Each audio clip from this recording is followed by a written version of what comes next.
Work. Okay, wait, there we go. All right.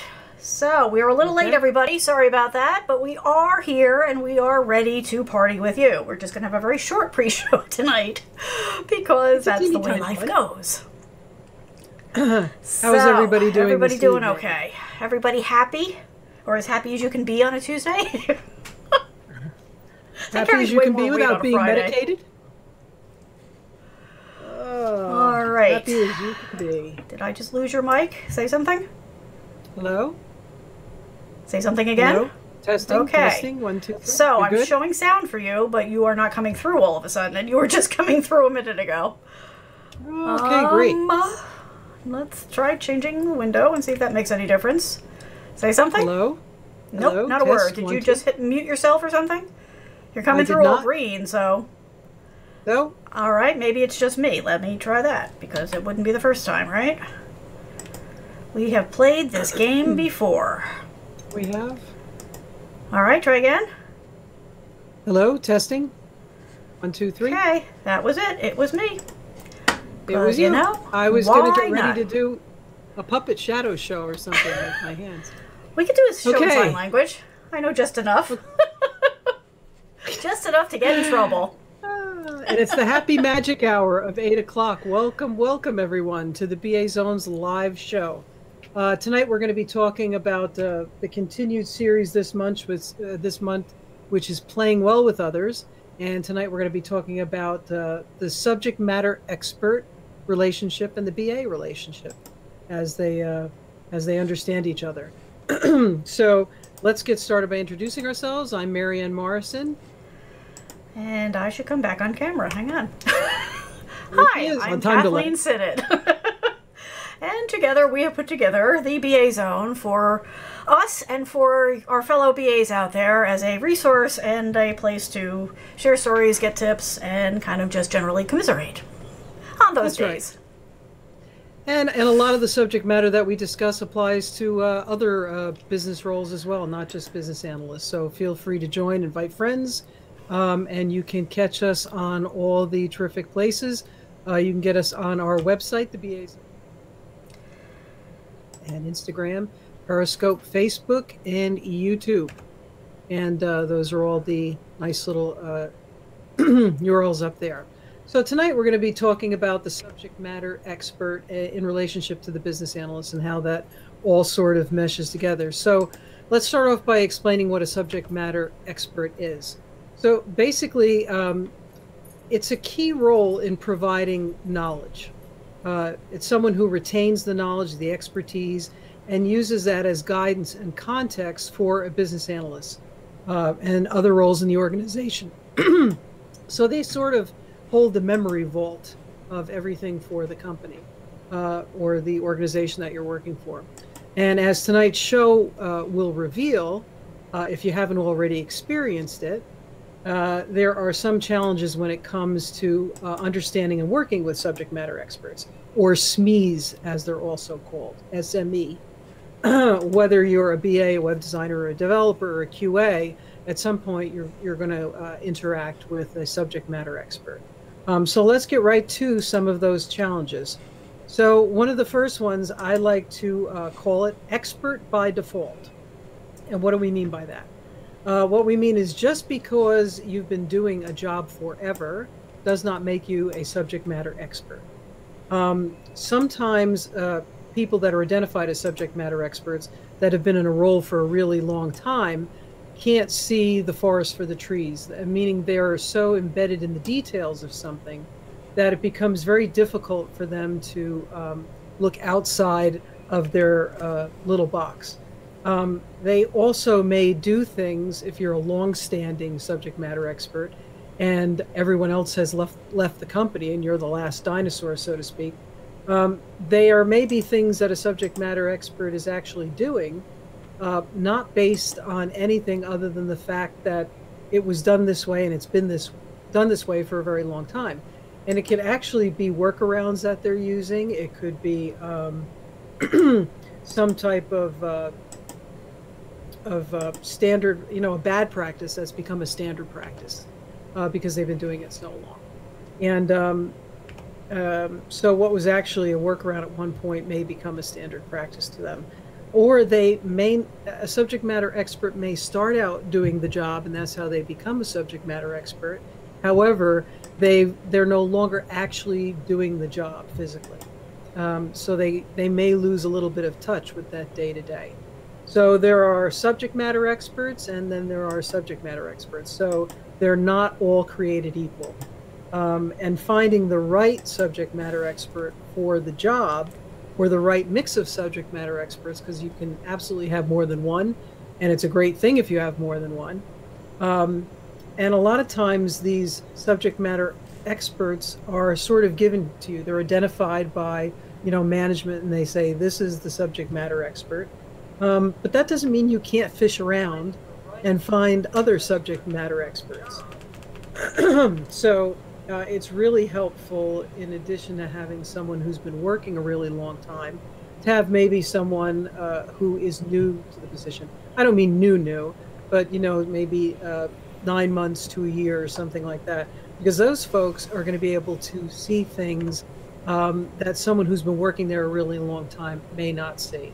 And they're dealing with issues of, is this an ease of use issue? Is this a process issue? Because they're brand new. So if you're sort of a newbie, what we call, if you identify with a newbie, I mean, you can sort of definitely get that information, that new information that you need. And then you want to confirm, obviously, any information you get from them with a more a senior SME, or someone who's been working there for a little while.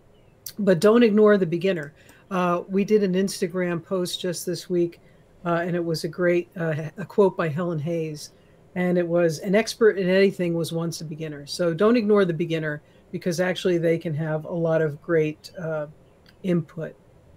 Kathleen, do you have anything to add on the expert by default, what we're calling the expert by default? Yeah, I think that's a good way to put it, the default part of it, because a lot of people, kind of fall into it.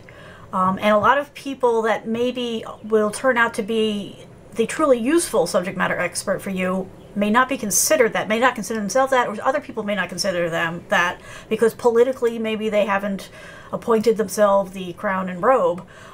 So you want to stay open and listen when people are talking. I mean, obviously you're going to do that anyway, but you want to keep an ear out for the covert subject matter expert, because there may be the one that everybody turns to, and then there may be the one who actually knows things. And these are sometimes very different people. So you do want to be aware of that, and you want to also keep an ear out. There's a difference between a subject matter expert and somebody who has a lot of opinions and thinks that their opinions are the only things that matter. That's also quite different from somebody who truly has that deep understanding of a particular topic or technology or whatever, a piece of equipment, whatever it is, because that's the person who has that, the really deep understanding of something, is the one that you need to help you make your project successful, not the one who thinks that, every website should be, or every application should be built just the way they like it, because they are the only ones that have an opinion that matters. That's my 2 cents. Always the positive. I love Kathleen's comments. Always the truthful positive going on right there. That's absolutely part of my true. job.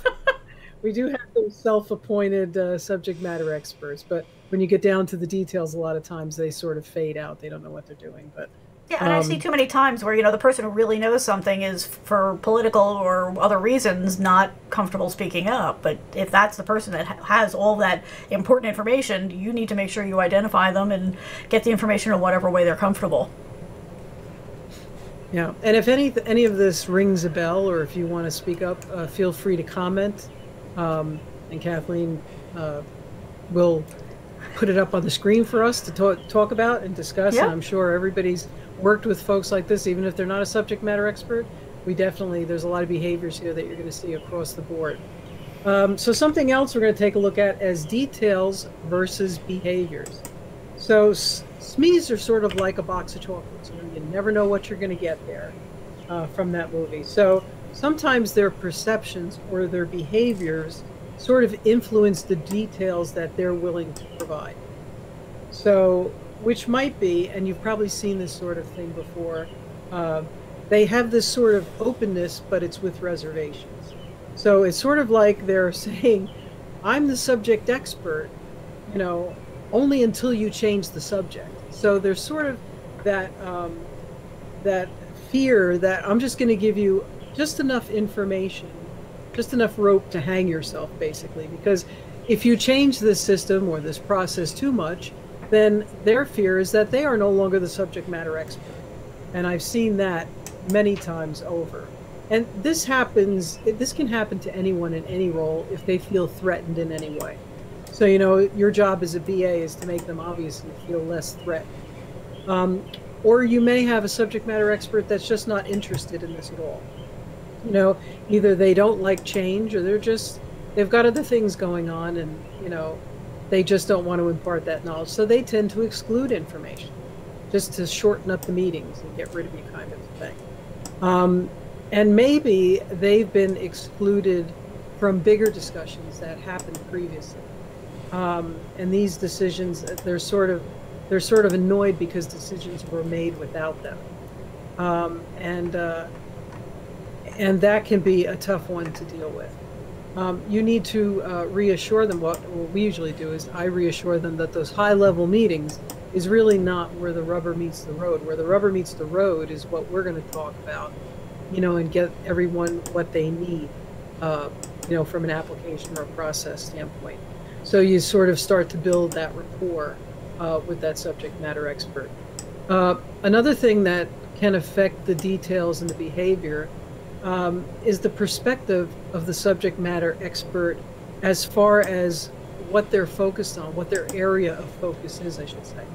And that can be based on their background, and that can be it can be totally unintentional. But you can have a level of subject matter expert where the person who is the SME is a little more technical versus someone who's on the job doing the process. So anyone who's more technical is going to lean towards the technical side of the house and sort of steer conversations and get information from the technical side. Whereas someone from the process side will sort of focus on the process. Can they cross over? Absolutely, they do. But you will get different subject matter experts and different areas of focus based on that. But the one thing you don't ever want to do is underestimate the influence of the subject matter expert. Many of them can make final decisions on behalf of a department. And even if they can't, you still want to convince them that this is the direction to go in, or persuade them, because they could also persuade the decision makers, or get everybody else on the bandwagon, either for or against. And this is especially true if you're working with subject matter experts with an external client. You know, we don't just deal with in-house, we're going to change this application for your organization. If you're doing it on behalf of a client, that can get very tricky. And you want to point out and identify any risk factors very soon up front, or you'll be taking the blame as a business analyst. So you want to set those expectations ahead of time. And that is some of the things that I was always looking at as far as behaviors and different perspectives of subject matter experts. If you have an opinion on that, drop us a line. And Kathleen, I'm sure you have an opinion. She always does. And it's not like the opinion she was talking about a minute ago. You know, the good kind. You know, I cover a lot of areas. I think you've got that one well covered, but I do want to jump in here and remind everybody that you can find us on Periscope, on Facebook, on Twitter, on Instagram, on YouTube, all the good places. And if you want to get notified about when we're going to go live, you want to make sure that you're following us in addition to liking us, because the likes are always nice, the hearts are always nice. We appreciate all of the love. But by following us on the different things, whether that's the notification bell or the follow, depending on which application you're using, that way you'll get notified when we go live. In case you miss the email that we usually send out, and if you are not signed up for the email, you can do so by going to thebazone.com/mailing list. And that way you will get the email that we send out before we do the show, let you know what the topic's going to be, what's going on. And it's also what the vehicle that we use to let everybody know what's going on just in general. We've got a lot of things that are coming up in the next year or so. And the people on the mailing list will be the first ones to get the inside track on all that good data. So you can feel free to sign up there. We'll send you a little free gift. I think right now it's the survey guidelines ebook. And you can rest assured that we will not sell your information. We're not like certain other companies whose name we will not mention right now. But you can feel free that if you give us your information, all we're going to do is make sure that you stay up to date. And if you ever have any questions, you can feel free to reach out to us on the website or on Twitter or wherever you like, and we will be happy to answer your questions. And sometimes those questions turn into our next show. So feel free to share the wealth, and also invite anybody you think might find this content helpful. All right, I rushed through that pretty fast. There you go. We've got a lot to cover tonight. we seem to be on speed this evening, but that's okay. Some days are like that. Okay, so the next thing that we should look for with understanding the subject matter expert and the BA relationship, you may run into a SME that is a my way or the highway type of person. These are the folks that just don't want to budge. They're sort of the know-it-alls. That is their job, to be a know-it-all, by the way. But it may be that they have a vested interest in the way certain things go. Obviously, the interest should be for the betterment of everyone in the company, in the process, etc. But if they've previously helped build something, a process, an application, and it's their baby, and they don't want to see their baby necessarily go away, or they certainly want to participate in raising the baby, which is an easier thing to deal with. So the response to those kind of folks is you've done a great job so far in building the foundation of what we're going to do, and now we need your help in getting it to the next level, and that's sort of the way to handle that. Sometimes they may have a little bit of knowledge about something, and they want to, sometimes a little bit of knowledge can be dangerous, but now they want that something else, and they've become fixated on it. It may be bells and whistles type of thing without the bones, actually. And executive management, everybody does this. They see something and they want it and they fixate on it, whether it's a good thing or it's a bad thing. It's the new thing. It's a new shiny object over here. Look over here. This is the shiny object. So that can be a problem in the my way or the highway type of scenario. So what you want to do in a lot of these scenarios, and this one particularly, where you have someone who really doesn't want to get involved because of the vested interest piece, you really need to build a relationship first. You need to find some common ground. You have to say, I need your expertise. You know, you have to sort of say, I need you. And you do need them. You absolutely do need them. And if you build that rapport in that relationship, even if they don't have time for you, they will make time for you, because they feel like they're a part of something. Another thing that you need to handle with the my way or the highway is right up front, define your roles, because there is some crossover between a business analyst and a subject matter expert, especially a BA who's been in the position and also understands the company for a long period of time. Or the BA was there before the subject matter was hired, whatever.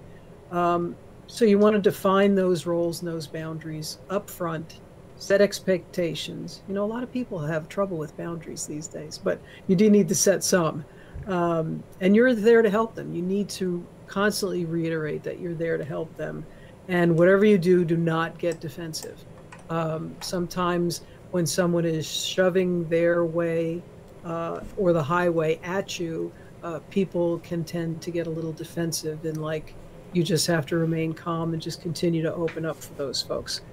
Let's see. So you also, in setting expectations, talk about the process and how the process is going to work. In the next meeting, if you're having meetings more than one subject matter expert, you know, define tasks. A great way to define the roles and the boundaries and the separation is to give people tasks, and at the next meeting say, did you achieve that task or not? And that's really true of subject matter experts as well. They want to help, they want to get you the information, but make sure you set that procedure and process up first.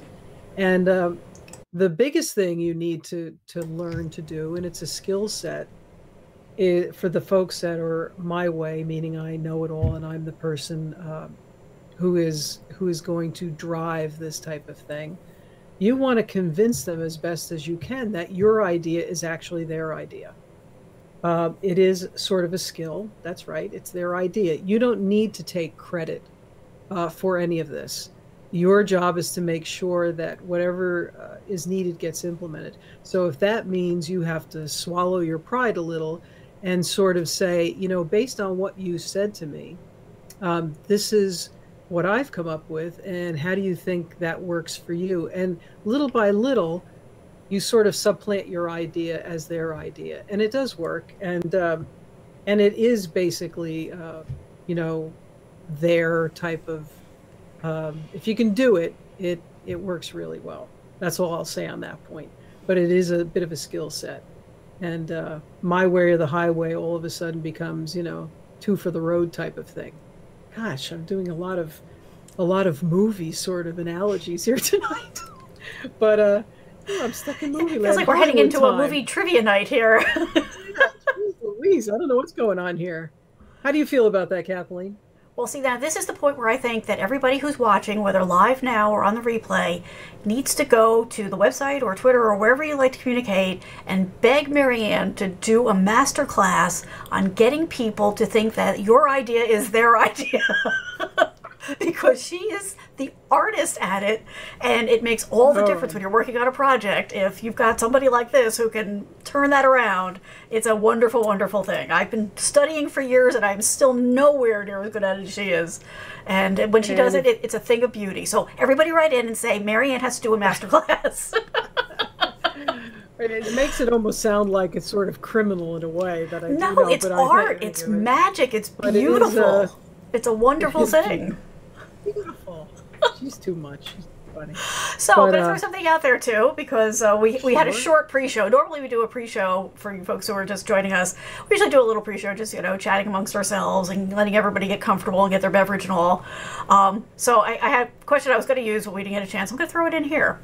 Do you know the first place where subject matter expert, SME, was first used? Yeah, I'll try to do that in English. What was the first place where the term subject matter expert was used? We'll give you the answer a little bit later.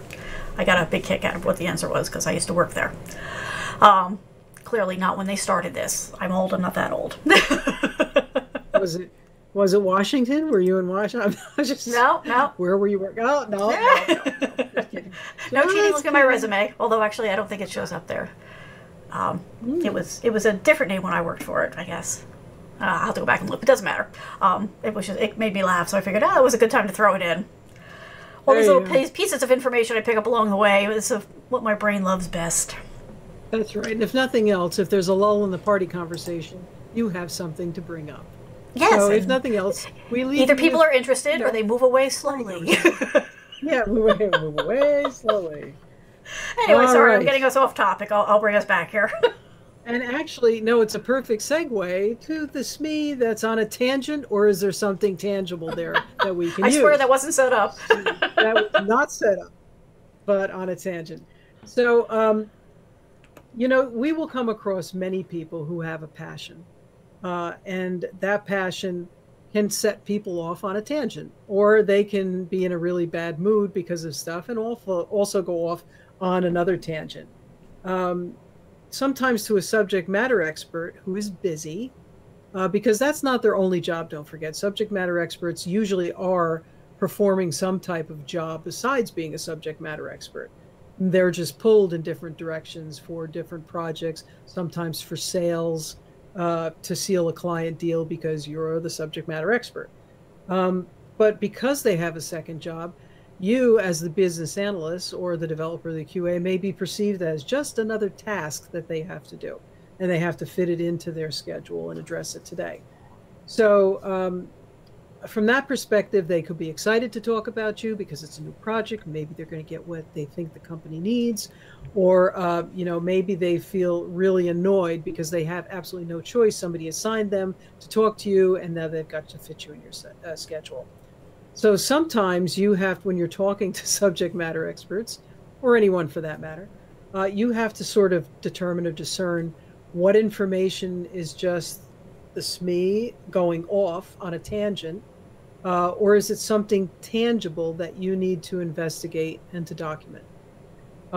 So the best way to do that is to be prepared ahead of time, obviously. Get as much information, do some research. If you have time, conduct a survey. Actually, you can get the free survey book from us. Or you can start to shadow someone else before going to the subject matter experts so that you have a list of specific questions to ask them. And that sort of focuses, you want to focus that conversation on either process or decisions that occur in the process. So you want to kind of, subject matter experts kind of tend to start at a high level and very quickly get down into the details. And for initial meetings, you really want to be at the higher level set. So set your questions to those sort of processes and decisions. And that sort of keeps them from going off on a tangent. You can also ask them, the 3 to 5 types of things they like in the process or the application, and the 3 to 5 things that they hate. And you would do that in a survey as well to users.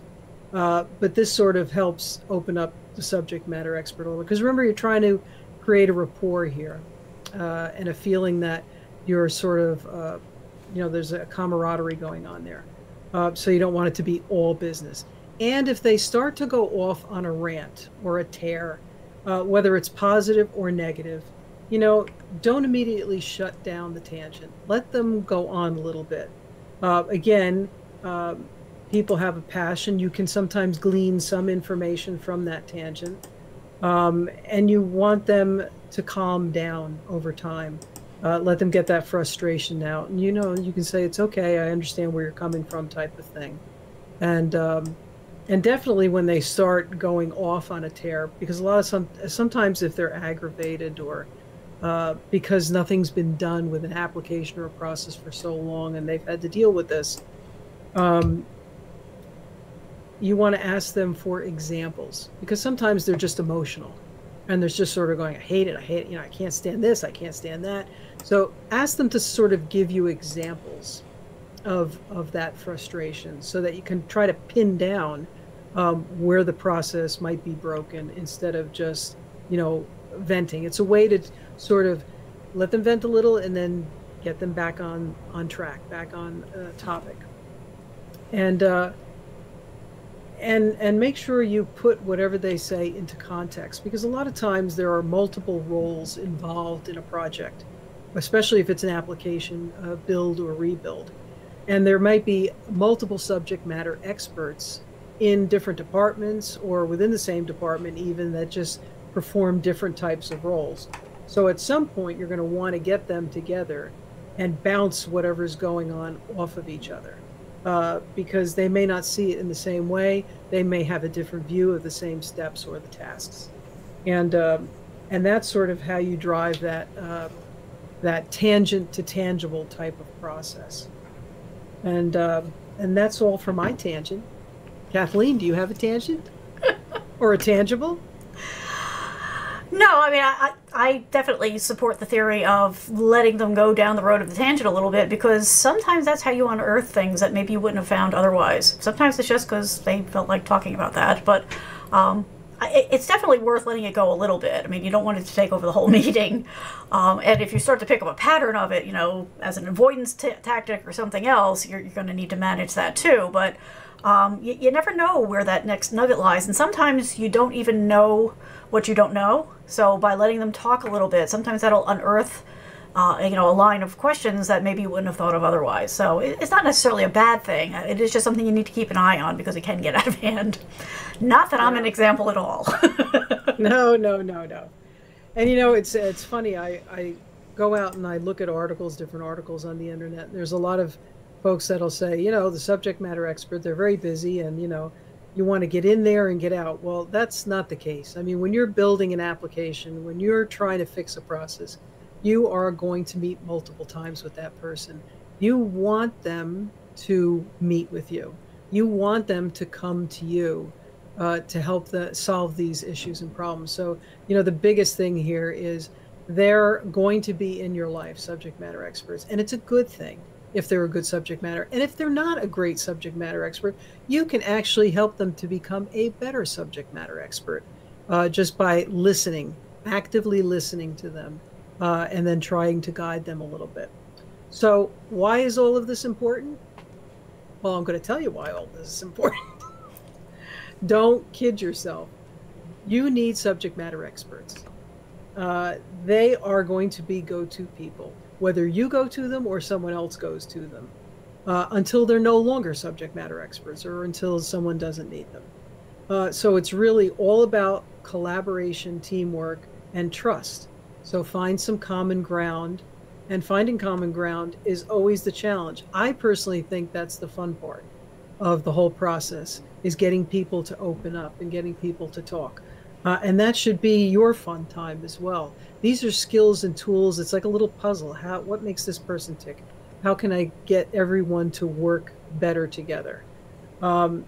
Because ultimately, you need to get buy-in for this process or this solution. You need sign-off on requirements.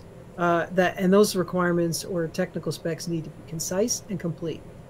And if someone's leaving out important information because there's some kind of an issue between the subject matter expert and the business analyst, it's going to be a problem, and it's going to be reflected in your documentation. So, what else is there? So SMEs, subject matter experts, may not be part of that final sign-off on the documentation, but they certainly, if they exist, should certainly be part of getting the as-is documentation. I've been in lots of positions where you go in as a business analyst and something was created and there is no documentation, and you have to back engineer all of that, reverse engineer all that documentation. I'm working on a project right now, and that's what I'm doing. So you want subject matter experts to at least sign off on what is the process, what is the solution as is today, because that's the foundation that you're going to build the future on. So definitely get their buy-in and sign off on the as is. What we're ultimately looking to do here as business analysts is we ourselves are looking to be the subject matter experts. That's really what your goal is. Now, some folks out there will say, oh, no, it's not. It's solutions. And you cannot create solutions unless you know a product sort of inside and out. And then you can actually drive improvements in the organization. And that's really what business analysts should be doing. It's not just note takers. It's not just saying, oh, that's what you want, let me put this down. It's coming up with viable potential solutions, as a group. And helping them see what they can't see today. So really, maybe you want to be a BA who specializes in implementations with clients of new products, or even new business, or as part of sales. You can do that if you're also the subject matter expert. So not only does it help you with solutions to whatever projects you're working on, but it also helps your career path. You can literally say, look, I am an expert in healthcare implementations around billing systems, or around admission systems, or the health record, or in finance around, stocks, bonds, whatever, or legal, that type of stuff. You can become the subject matter expert. And that's really ultimately what you want to be. And that's why I think that's important. Kathleen?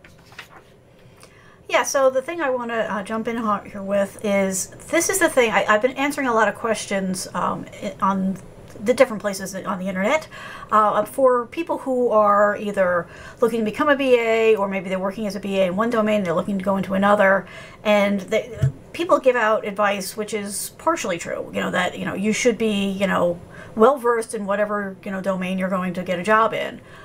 That's true. It's a perk if you have that, is my point. Let me try that in English. If you are a domain expert and you go to look for a job in your domain, that's a slam dunk, because you already have a leg up on maybe somebody who doesn't have it. But it's not necessarily a bad thing for a BA to be going into a new area that maybe they haven't worked in. I mean, obviously you're going to do your homework and you're going to try to learn as much as you can going in the door, but this is where the subject matter expert kicks in, because they're not hiring you to be the subject matter expert. They have those. That's how they're running their business today. So you just want to make sure that you're tapping into those people on site or off location, whoever it is that has the information that your project needs. And over time, absolutely, you could end up being the subject matter expert, but it's not absolutely necessary for a BA to have that level of knowledge going in the door as long as you know how to work with a subject matter expert. So all those things Mara has been talking about with the active listening and setting expectations and all that stuff, that's what you need to have going in the door. If you have those tools, you'll get the information that you need, and you will build your knowledge, going forward, and you'll be able to jump into any domain that attracts your attention. So don't ever let that hold that back. And this is just another reason why the subject matter expert is important, because they will be your friend. If you figure out how to make it work, they can help your project and they can help you. And in the long term, then you will also be helping them achieve their goals. And that's one of those rare win-win-win combinations. So definitely learn these skills, go back and look at some of the other things where we've talked about the skills as far as getting requirements. There's some really good tips in there. And you'll find in no time at all that you'll be really, really good at this. How many times can I say really? Just about as many times as someone says literally. Literally. At least when I use literally, I literally mean it. That's and there's your know-it-all subject matter. Well, I've been around long enough that I have a few of my own. And while I'm chattering away here, let me again, welcome all you folks. I'm seeing some new people coming in on Periscope. Thank you for coming by. But on whichever platform you're watching us, whether it's Periscope, Facebook, YouTube, what have you, welcome. We're thrilled to have the new folks here. Thank you. Especially, we've been getting a lot of subscribers over on YouTube. Really appreciate that. But across all of them, please remember to subscribe, do the likes, do the hearts, because all of that helps us get our show out to the people in our industry who might benefit from it. And you can also pitch in and help by letting other people know about it. Share us with your friends, neighbors, family, co-workers, anybody you think might find it either helpful for their job or just entertaining because we're such fun to hang out with. Whatever works. Yeah, we're trying to give you practical. Trying to give you practical information in sort of a fun kind of way. Otherwise, the material's a little dry. So we try to be a little entertaining. We're coming from being at work and having to be serious all day, so this is our chance to kick back. And the way that we look at this is how we would have these conversations if you were sitting in the same room with us. So that's why we joke around and all that, because hey, if you're going to be hanging out with people talking about things, you want to kick back and relax and have some fun while you're doing it. That's right. So feel free, ask any questions, hang out with us, chat with us. We're actually pretty relatively friendly. Relatively. Well, after a couple of cocktails, we're really friendly. Well, yeah, that changes everything. I've always said that we're better with a wet bar. Then we just, we just love everybody. That's true. And for those of you who are watching a little earlier, I had asked a question.